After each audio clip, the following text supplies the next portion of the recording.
What's good out there, Liquid Trucking? Welcome into the Liquid Trucking Podcast for episode 46. I am your host, Marcus, also known by my CB handle, Never Shuts Up, bestowed upon me by some of you fine liquid drivers out there. Hope you're all doing well out on the road today and staying safe, of course.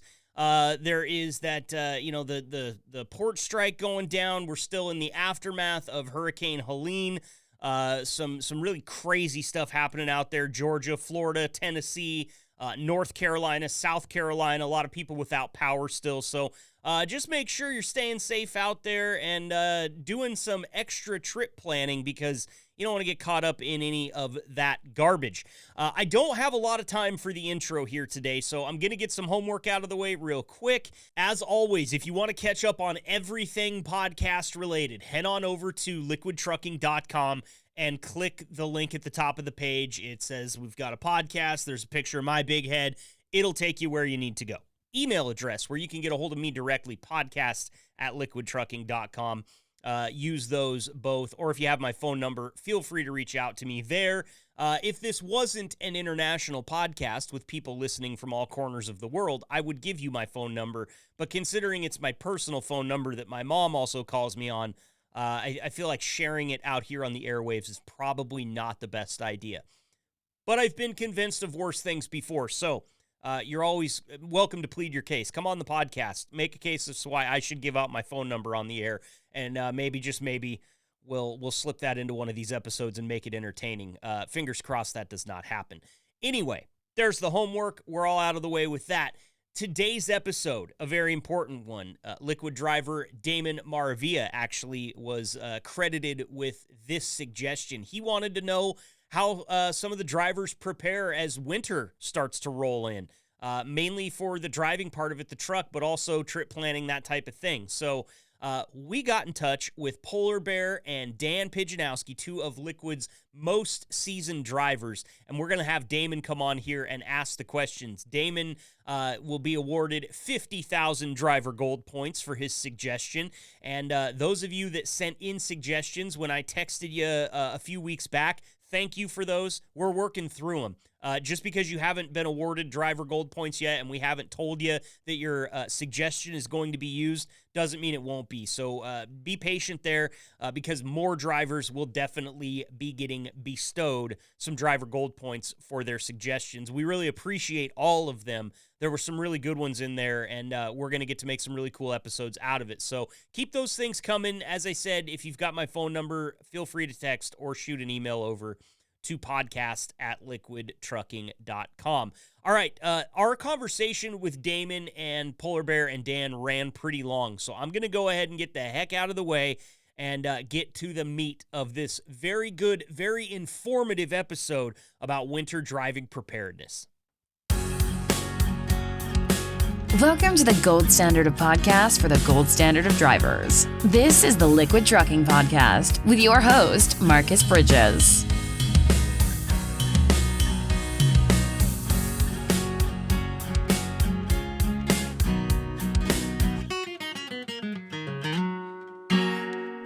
Very excited about this segment that we've got right in front of us right now here on the Liquid Trucking Podcast.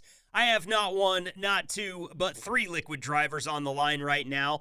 And first off, I want to welcome one of the most tenured drivers on the Liquid fleet, and that is Dan Pijenowski. Dan, thank you for being here again. Second appearance. You're going to start to become a regular if you do this too often, man. Oh, I'm shaking in my boots. Yeah, don't tempt you with a good time, right? Mm-hmm. I've also got on the line with me making, his umpteenth appearance here. We've got Polar Bear on the line. What's up, Polar Bear? Oh, I'm doing very good, Marcus, and that's how he talked me into it. He goes, we'll only do one at a time, so I believed him, and here we are. Here we are, 10 or 12 in, right? Yeah, I agree with you. And also coming back for another appearance here on the show is Damon Maravilla. Damon, thank you so much for being here. Thank you for having me. I really appreciate it. Well, we really appreciate you this episode, Damon, because without your prompt, you responded to the text message with an idea for this episode, and it was a great one, and the timing of it was even better because I talked about it in the open I think it was last week's episode, It just suddenly switched from summer to fall out here in the Pacific Northwest. It was 90 degrees a couple of days ago. It is 60 and pouring down rain here now, and that's it for the rest of the year. That's what I'm facing in my neck of the woods.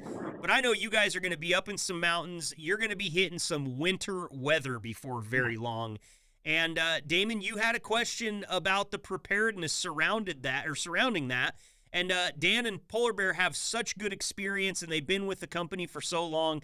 I wanted to bring them on and get an answer right from the horse's mouth on how these guys prepare. So, Damon, I'll open it up to you. If you have a specific question for Dan and Polar Bear, go ahead and ask it. So this is basically, you know, the main question, and I'm not going to read off the exact way I wrote it out to Marcus there, but the question is winter being prepared for winter. What is it that's essential for you in the winter, and do you have a safety plan that goes along with that? Dan, go ahead. We'll start with you. I always throw my tote full of winter clothing in. That's the first thing. That's insulated boots, wool socks, insulated coveralls, sweatshirts, heavy coat, beanies, good gloves, you know, all the essential winter gear. Well, let me ask, as far as when you went through training and you did your orientation and your walk around and all that, did anybody ever hand you like a cheat sheet with essential things you need to put in your truck or suggestions you need to put in your truck? You know, let me kind of give you an idea about my background. I've been doing this for about 11 years now. Yes, they did. Yes, they did. They did give me that. But what I was looking at is what's really important is, you know, I went from reefer to tanker. You know, I did mostly East Coast. So the question, what, you know, is for some of us newer guys who aren't really familiar with, you know, and I've been with Liquid now going on about a year and a half. Oh no, almost 2 years. Sorry, next November will be 2 years. What I'm looking for is trying to help educate. You know, I know that they give us that. Here's a list. This is what you should have. Good stuff. But what is essential to some of the other drivers that may not have been on that list that can help us better or safe if we're broke down? Say we're up in the mountains, we go out, we end up sliding off the edge, and we're stuck there for a day or two. You know, no CVs, because there's some of us that don't use CVs. What would be the essential thing, something that we need in order to stay safe in that predicament, or, you know, being broke down on the side of the road for 10 hours, no APU, you know, our Opti-Idle isn't working. What would you suggest people put in their truck to make sure that they, you know, all the new ones, to make sure that they have what's going to keep them safe and feel warm during that time? Well, all the winter gear, of course, but some canned goods, you know, non-perishables that you can carry with you at all times. That you should have those with you all the time, no matter what, because sometimes you get stuck at a customer, shipper, or consignee, and for whatever reason, you're stuck there for a while. Right. Of course, the anti-gel, and then I think a lot of people make a mistake that they don't check the weather far enough in advance to see what the weather's like from state to state. So, in other words, if you're going from Texas to North Dakota, don't think you're going to put your anti-gel in when you fuel up in South Dakota. It takes a little while for that stuff to circulate around and actually do some good. So check your weather well in advance to prepare for it. I usually keep a pretty close eye on the weather. So, for instance, in January and February, when we're getting into that stretch where there's always a week or two or even a month where you're sub-zero weather and DEF is freezing up at the Love's pump, and even some of the number 2 diesel fuels are gelled up at the pump, okay? Buy yourself a jug of the DEF and keep it in the truck with you. Oh, and good then idea. plan on fueling more often, because you might have it in your head that you're going to fuel 500 miles from now, take a shower, stop, or whatever for that night at that particular Love's. But fuel often, maybe every 250 miles, because when you get to that stop that you're planning on stopping at, they might be out of fuel or it might be gelled up. And there you are sitting at a truck stop with no DEF, no fuel. So I guess always be prepared, always think the worst is kind of the way I do it. It's kind of what I'm hearing from you, Dan, is that you're preparing for every eventuality. And Damon, I feel like your question kind of comes from that same mindset where you're thinking, what's the worst that could happen? Well, you slide off the road and you're not able to get help for a while. That's the worst. Another worst that could happen, there's no fuel at the gas station, for crying out loud. That's a really bad thing. So the DEF in the truck is a fantastic idea, and fueling up a little bit earlier than you normally would, I think, is a great idea. And also, you talk about the warm clothes there, Dan. I would think having a couple of changes of warm clothes, just in case you need to layer up in a situation like you're talking about there, Damon. I also wonder, what kind of survival kits do you guys keep on the trucks, if any, as far as things like, first aid kits? I imagine your guys' truck has a first aid kit on it. Is there anything that you supplement in your first aid kit or your emergency supplies kit as the winter comes along, Dan? Well, as a matter of fact, we don't have a first aid kit company supplied in the truck. I keep a gallon Ziploc bag of all things, of bandages and gloves and knickknacks and stuff like that, just in case. Mm-hmm. I guess you could go back on when I was a kid and you were out in the bitter cold in the windshield. Nothing works better on your face or your hands, windshield, than just a little coating of Vaseline. Oh, I never Sounds kind of strange. No, but it would work. Yeah. Smear a little bit on your face and your nose. Dan, talk to me a little bit about, you talked about the petroleum jelly on the skin there. Really good for your nose, your lips, and your cheeks out there in that high wind, icy cold. Yeah, that's something that you learned probably as an outdoorsman when you were younger. Yeah. Believe it or not, my wife came up with that idea a long time ago when I wasn't quite as smart or as much wisdom as I have right now. When me and my hunting buddies used to go out in sub-zero temperatures thinking we're going to shoot rabbits and squirrels and whatnot. Of course, all the animals are much, much smarter than us, and they're all holed up and we're wandering around. Where is everything? Well, they're smarter than us. Yeah, they're not going to be out there in it, man. They don't have access. They're not going to be out in there. Yeah, they're gonna hunker down. That's always in my elk hunting experience, when the weather gets terrible is when they're the hardest to find. They don't want to be out in that crap either, and you're out there walking around in it. So, Polar Bear, we're going to you now. What type of extra things are you putting on the truck as the winter approaches? What's your mindset here as winter closes in? Well, like I was going to say, I'm not really one to figure out what to put as winter gear. I don't wear a lot of winter clothes, but I do agree with Dan as far as you can never have too much and be ready. And he had a really good piece there about the DEF in the wintertime. Get an extra jug and keep it with you. And then when you are able to fuel, go on ahead and dump it in then, and then get another jug full and ready.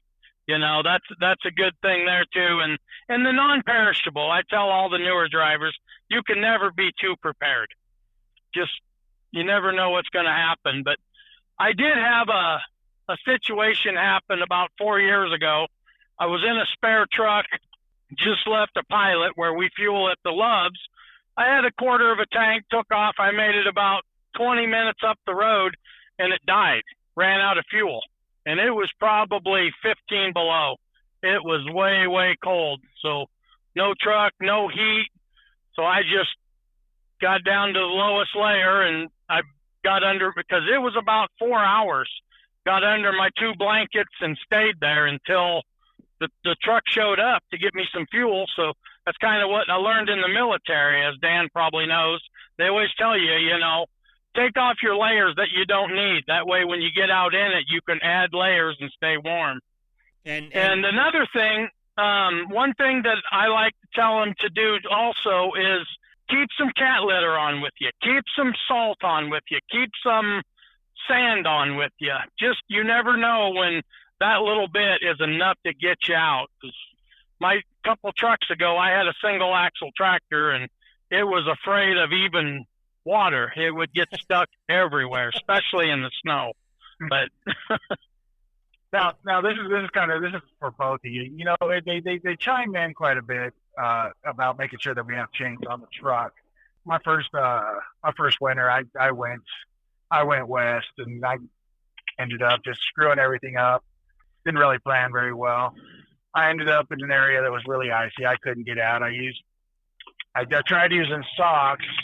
I tried using the socks to get out, but what is your recommendation about chains? I mean, do you feel that they're more of a necessity than the socks are, or should they just go ahead and keep socks and use cat litter or sand or whatever to get out of a sticky situation? Good question. PB, what's your thoughts? I always think chains over socks because, they're the original, get out of a situation. But I only used socks once in California on 80, and I no more than got them put on, and they pulled the chain loss, so I never used them. So I really have no experience or anything to say about them because I haven't used them. I have no experience. Chains I've used quite a few times to get me out or to get me in. Like I said, back to that single axle, I used them quite a bit. And how about you, Dan? What are your thoughts on chains versus socks? Oh, chains definitely. The socks are just basically worthless. Well, why don't you like them? Or is it just you don't feel like they give you the traction that the chains do? I've never used them, never put them on, but the experience I've heard from other people, meaning they mainly just burn them right off right away. They're just totally helpless.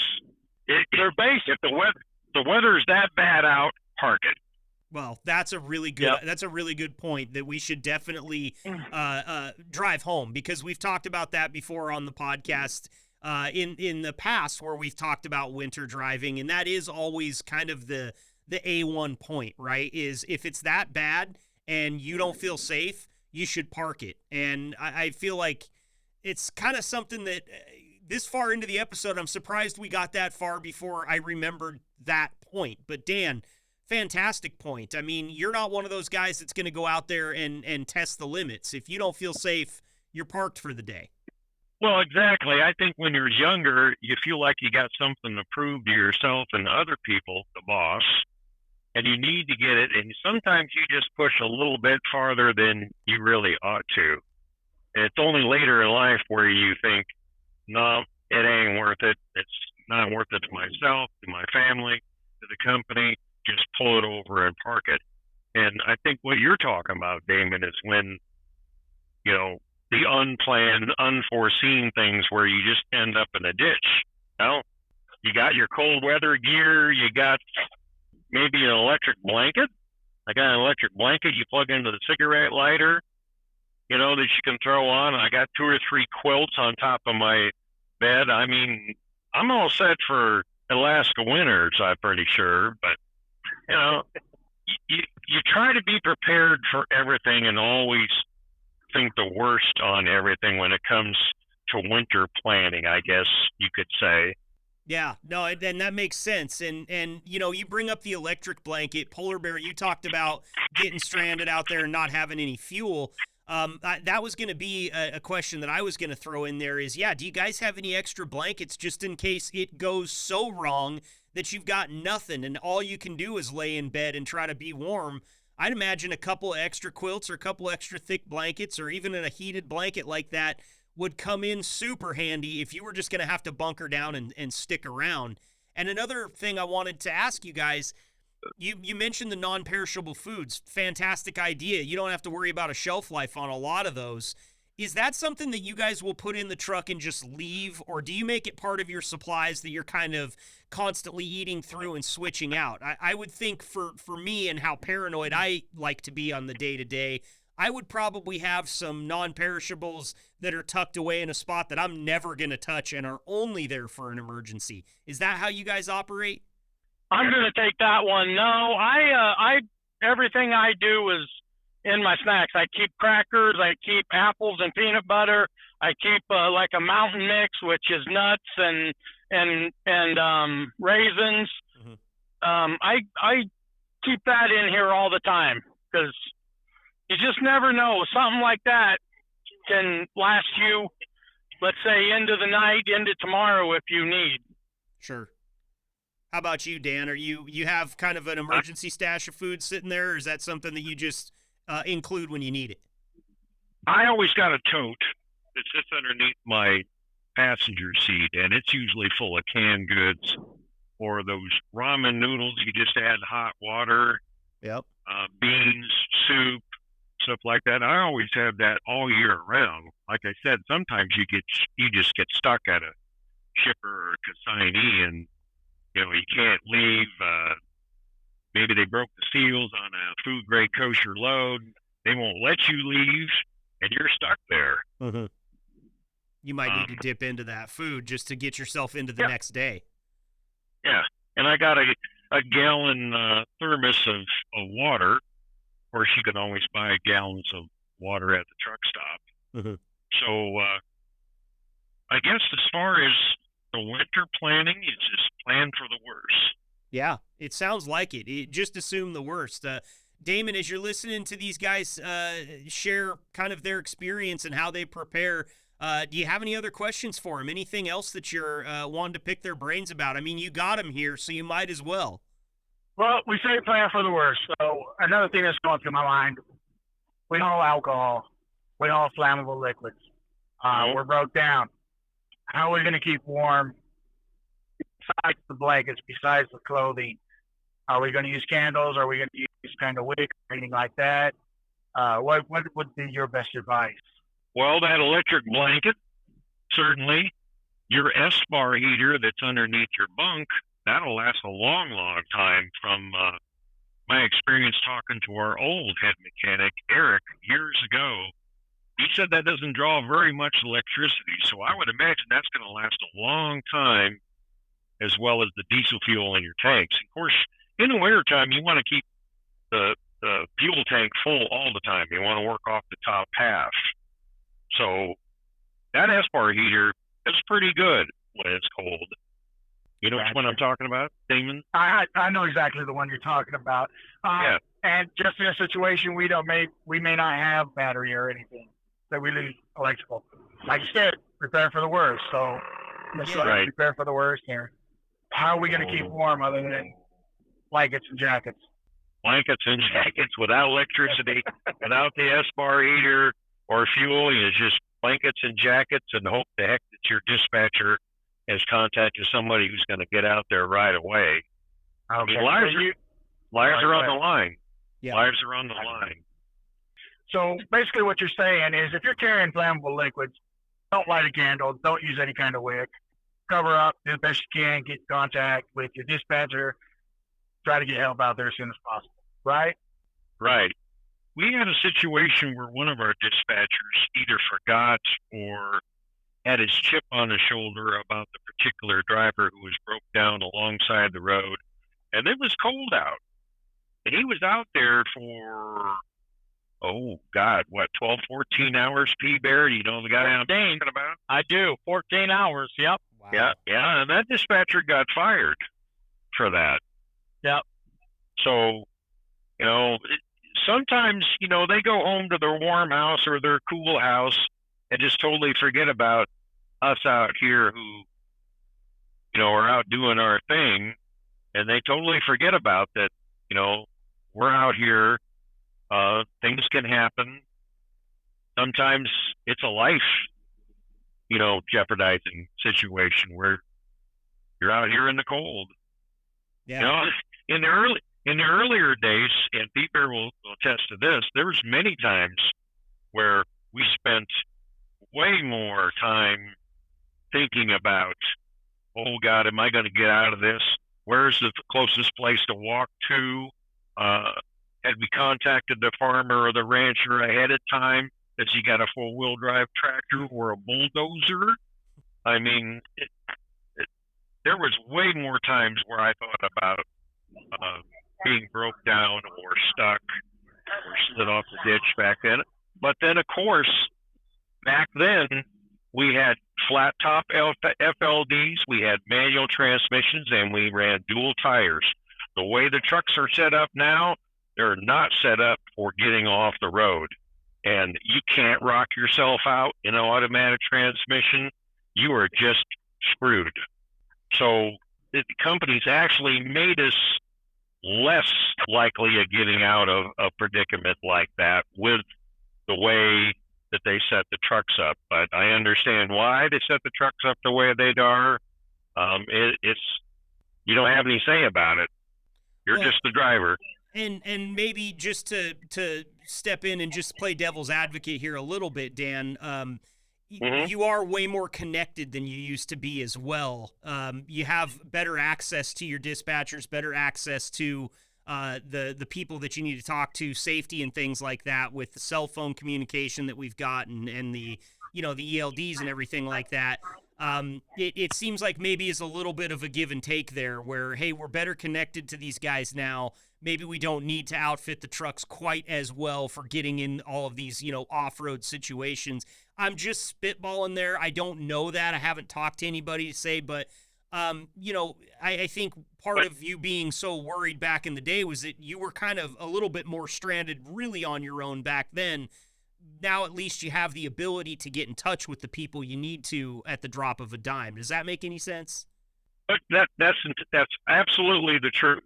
But when you're stuck in 4 feet of snow and the wind's blowing, ain't nobody going to come out and get you. Yeah, that's very true. I think then in that scenario, what we're telling Damon, or what you're telling Damon here with the extra clothes, extra blankets, extra layers, something we haven't mentioned really, you talked about all the warm clothes, thermal layers, like base layer stuff, long johns, if you will, a union suit, any of that type of stuff it's small, it doesn't weigh a lot, it can go in a tote somewhere and be kind of forgotten about.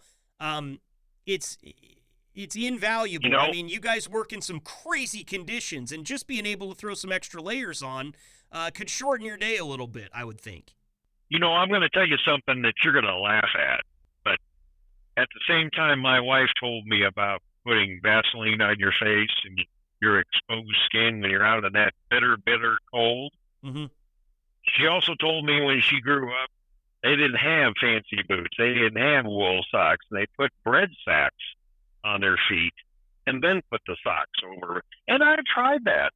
That actually keeps your feet really warm. It makes them sweat, and then you're in trouble. Yep. But and not to say that everybody's going to keep a bread sack, but I think everybody has a Ziploc bag or a plastic bag that they've kept when they went to a tank wash and picked up their trailer, and it was in a Ziploc bag or a plastic bag of some kind. I mean, I'm kind of a pack rat. I keep all that stuff. And, you never know. Well, it might come in handy someday. Yeah, and we're talking about last-ditch efforts here, and we're talking about being prepared for the absolute worst. So what's throwing a plastic bag in? I will tell you right now from my own experience with similar things, I used to be a wrestler in high school, and my sophomore year, I came in 15 pounds overweight, and we had a meet in a week. And it wasn't necessarily legal by the high school sports standards, but yeah, I put on garbage bags and then clothes over the top of them and go run with garbage bags on. The one downside here is you will sweat. It will happen. Your skin doesn't breathe at all, but it does keep you warm. It heats you up like nobody's business. Very well insulated, if you will. But okay, so to summarize here, we've talked about, extra blankets. We've talked about the S-bar heater if you're stuck for a long time. Damon, we heard from you that, probably not lighting the candle if you're hauling anything flammable. What else, guys? Polar Bear, you've been sitting there nice and quiet, man. Have you been drumming up ideas while you've been just listening to us talk here? I want more from you if you've got it for us. If you have anything else. No, I do. I was going to say, if it's a serious enough situation and you know that it's going to be a while before, let's say, even the tow truck gets to you, if it's at that, if it's bad enough weather and they can, like Dan said, Wyoming's terrible. When it's bad, they got the road shut down, you're there. But once again, they know before you know that they're going to shut the road down. But dispatch is not going to leave you out there for no reason, So if it's bad enough, they're going to do what they can to get you out of the truck and, let's say, into a motel for whatever, a day or two till the truck, the tow truck can go get it and get it to wherever you're going. In my years, I've never had anything serious enough, except for like that time I said, when I ran out of fuel. That's about my only experience that I've had out here with it. But like Dan said, that S-bar heater, that's why even now, I was in the shop now and they're making sure they're all working when they're doing it. I turned on mine the other night just to make sure it worked. So that's a good tool right there, and all of the trucks have them.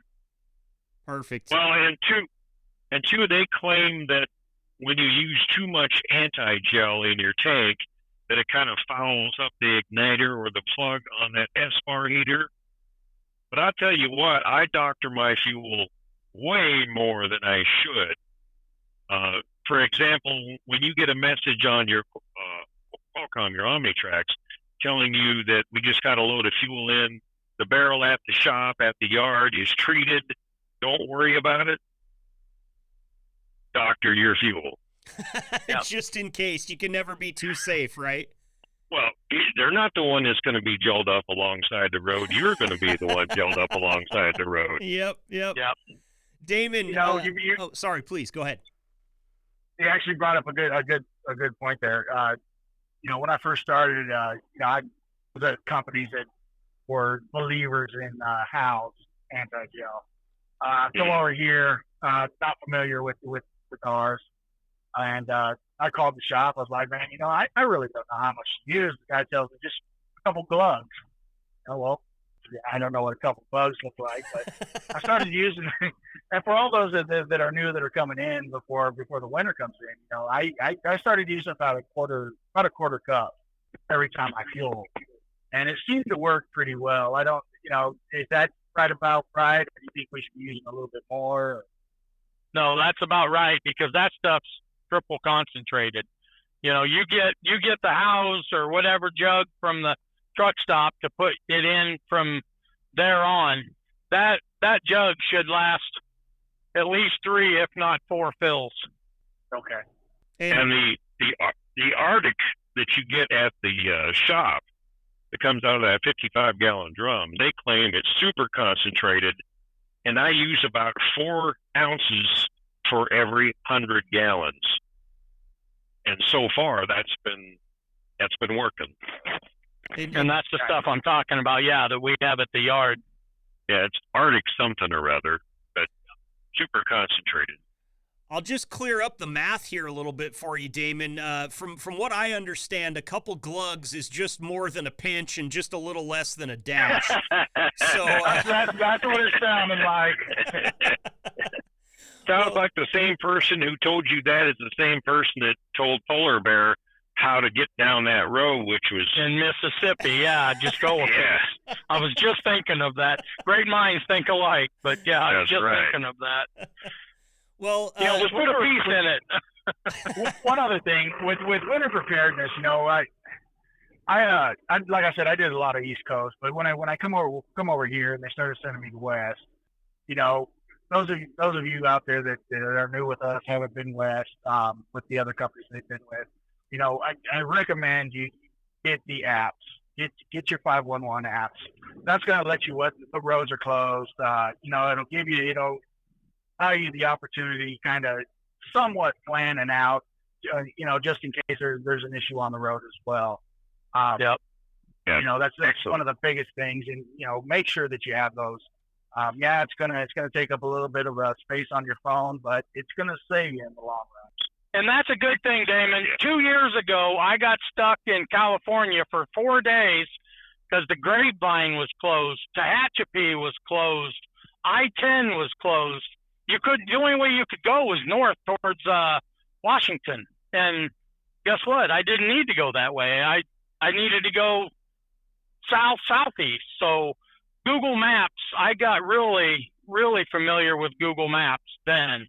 Another driver, I'm like, because we were calling back and forth because he was about 6-7 hours ahead of me, and he's like, yeah, we can't leave, it's closed. So I'm looking at it and I'm like, well, how do you know? Well, you zero in on the road, you can't see it as the bigger part of the map where you can see where the towns are. You need to go to that area and make it bigger, zero in on it on your screen, and then it'll show it.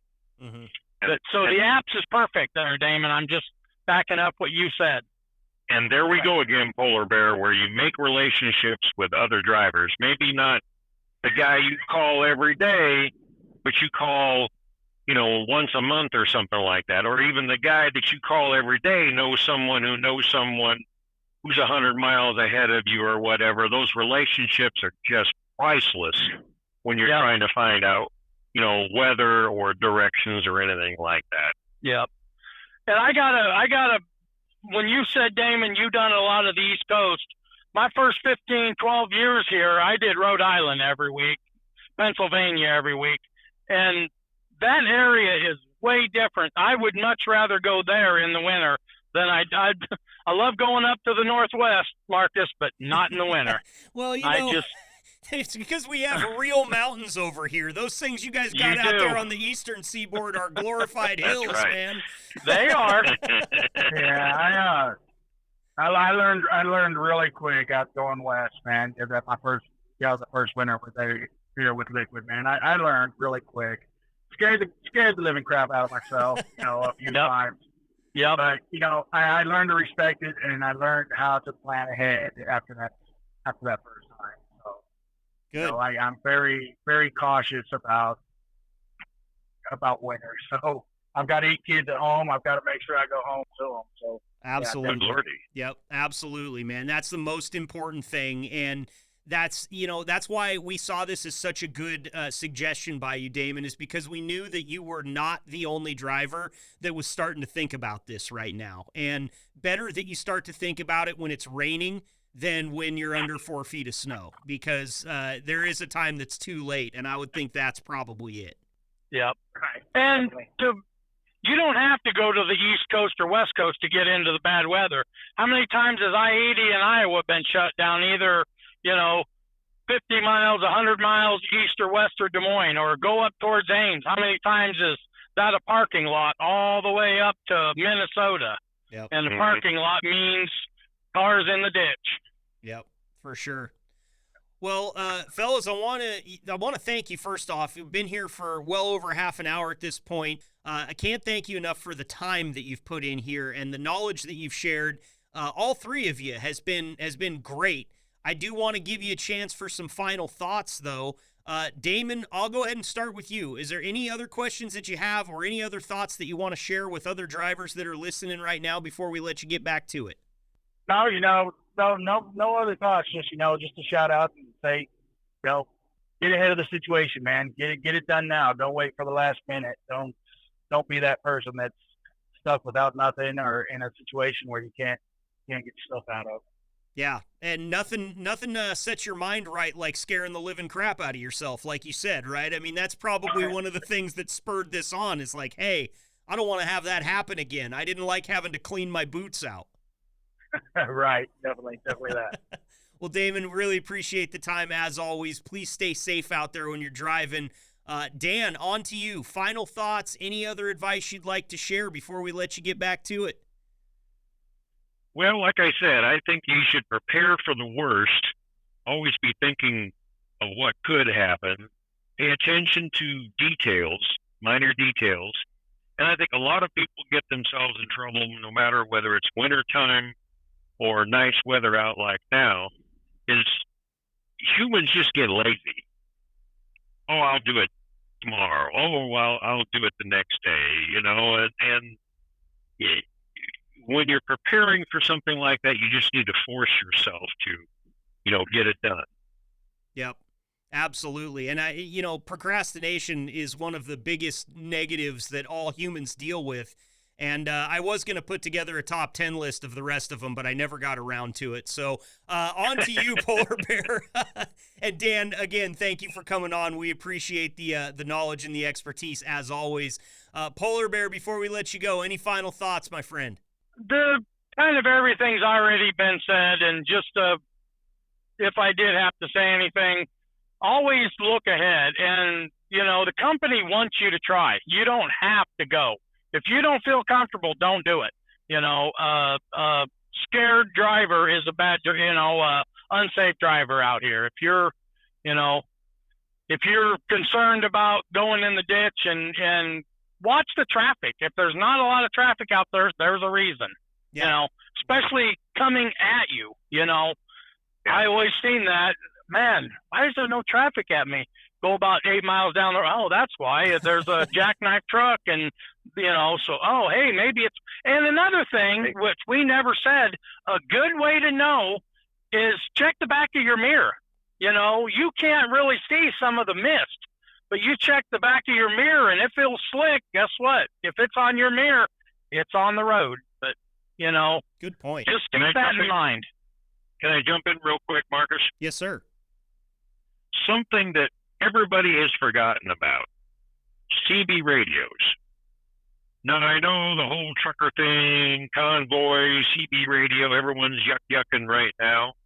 But on the other hand, with the new technology we have out here, you were just talking about, how many videos have you seen where someone is sitting in their car videotaping a pileup of semi after semi after semi, and it's, oh my God, why don't they stop? And they're all piling into this huge pileup at 65 miles an hour. Those guys didn't have their CB radio on. And that's something that people don't do, that in winter driving conditions, they need to turn that CB radio on, because I guarantee there's some old fart out there who's letting you know that 10 miles up the road, there's a pileup. Yeah. It's a good point. Even if That's you don't, 100%. Yep. Even if you don't like to have that thing on, when you're driving in bad conditions, man, it could be a lifeline that might save you from running headlong into a pileup. And we've had stories on this podcast where people have come on and told us, during our CB radio episode, one of the guys that was on there with us, and PB, I think you might have been on that episode if I'm not mistaken, but I think so. Yes, sir. One of the guys that was on there said, listen, I wasn't a big CB radio guy until I got notified of a pileup, and it was right over the crest of a hill. So if he hadn't have had his CB on, he probably would have run headlong into that pileup at full speed. So I get it, man. I know that those things can be annoying. I mean, listen, I know that I could be annoying, and you guys only listen to me for an hour a week. Imagine having that thing on all the time and hearing all the garbage that gets talked on it, but there might be that one piece that comes through that could be a life-saving message for you. So really good stuff there. And Dan and Polar Bear, before I jump off here, I know I've said that like 3 times now, but you guys are okay with it if drivers reach out to you and ask for this type of advice. We don't have to do this on the podcast. You guys have both told me, in confidence that, hey, if drivers want to call us, we're more than happy to help. I want you to go ahead and just say that yourselves here so that I'm not the one delivering that message because, Dan, you've talked to me. You said, hey, we put that out there the last time we did one of these and nobody's really called yet. We were very serious about that, weren't we? Absolutely. I mean, that's how we all got along back in the day, P-Bear and I and others, is not only just the day-to-day touching base with everybody, but, there was a lot of good information exchanged back and forth, including the weather back and forth. Polar Bear, your thoughts on that? I know you're available, man. You got the teenage hotline going all the time. People can jump in there, but you're all good to help if somebody has a question. They can just give you a call or shoot you a text, right? It's exactly it. I tell them at the yard, hey, I give them my number, and call me. I'm not going to put your number in my phone because who knows? But yeah, I mean, I enjoy helping. I enjoy what I call teaching, giving my advice. And not only that, it might be, hey, I found a better route. Go this way, There you go. There you go. It could be simple stuff.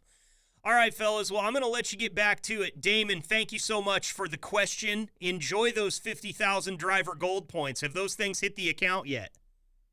Yeah, they hit. Okay, all right, good. Already. That's okay. Well, that's what we need to hear so that other drivers will keep sending us good ideas. Dan Pijenowski, thank you so much as always. Great advice from you, and you're there for them if they need you. And of course, Polar Bear, always love having you guys on here. Thank you all so much. We really appreciate it. Stay safe out there, okay? All right, thanks, absolutely. Marcus.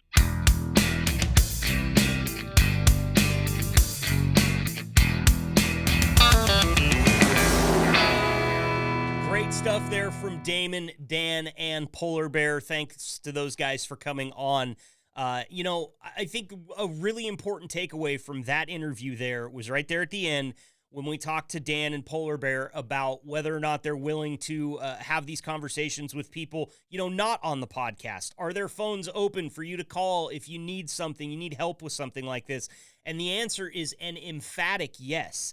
I've had lots of conversations with Polar Bear and Dan both off the air, and both of them are more than willing to help, answer questions, give you some advice, talk you through a situation. Look, they've both been driving for so long that you can pretty much guarantee any kind of situation you can find yourself in, they're probably going to have dealt with that exact situation or something very similar. And if they haven't, they're probably going to be a resource for you in that they'll help you figure it out just one-on-one, or they'll point you in the right direction of somebody that can help you figure it out back at the terminal or in the shop or wherever the case may be. So I really want to reinforce that to you drivers out there listening that maybe have been a little shy or maybe just thought, hey, I don't need help. Look, someday you're going to. Damon's seen a lot of stuff, man. Damon's an experienced driver. He's had some different jobs out there working in the industry, and listen, he's still okay asking some of these questions, because I think that another thing that comes out of this interview, is that not everybody, no one person can know everything. So, let that knowledge kind of work its way around the ranks, man, and we'll see you guys become even more so the gold standard of drivers than what you already are. So, again, big thanks to Damon for putting in the suggestion. He's already spent those 50,000 driver gold points, so obviously that was something worthwhile. And big thanks to Dan and Polar Bear again for coming on here and sharing some of their sage advice, which I've always liked as a term. I always feel like when somebody that is more experienced than me is telling me something about what I'm asking about, it's like, yeah, man, I got the sage here. I got the guy. And Dan and Polar Bear are definitely the guy when it comes to driving for Liquid. Okay, it's been a bit of a long episode here. I think it's probably going to come in around an hour, but we fit most of the minutes there into that interview with Dan, Damon, and Polar Bear, and I'm glad we did, because we got to cover a lot of good stuff there. Coming up next week, let's look at what we've got coming around the bend here. Next week is a great episode. I'm really excited about it. We've got another driver suggestion from Matt Langford, and he wants to know where drivers are taking their 34s. Cool places, like, places that you enjoy. Maybe you got a reset. You're going to be in the neighborhood of some place that you like to go and spend a little bit of time. We're going to talk all about that with Matt Langford and Matt McKellar, who we've talked to on the show before a few different times. Matt is well known for, he lives in his truck, so he's always out exploring on off time, and he's got a bunch of great gems to mention. So make sure that you've got something, you've got a notepad or something like that if you're going to be listening to this while you're not driving, because you're going to want to take some notes on some of these spots. So tune in next week for episode 47. We talk about favorite places to take your 34. I got to get out of here. You guys keep the shiny side up. Stay safe out there until next week, and we'll see you next time, Liquid Drivers. Thanks for tuning in and being the gold standard of drivers on the road. Be sure to like and subscribe to the channel, and tune in next week for another episode of the Liquid Trucking Podcast.